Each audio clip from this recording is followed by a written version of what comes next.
দিচ্ছি গাইস।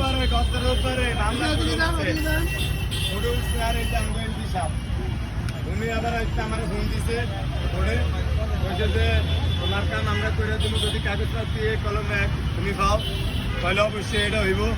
তুমি তোমার কাম করো গিয়া দোকান বন্ধ, অনেক মানুষ ঘুরে যায় না খায়া, হ্যাঁ লিখায় অবশ্যই মানে হেরা বুঝবো আল্লাহ বাসেন।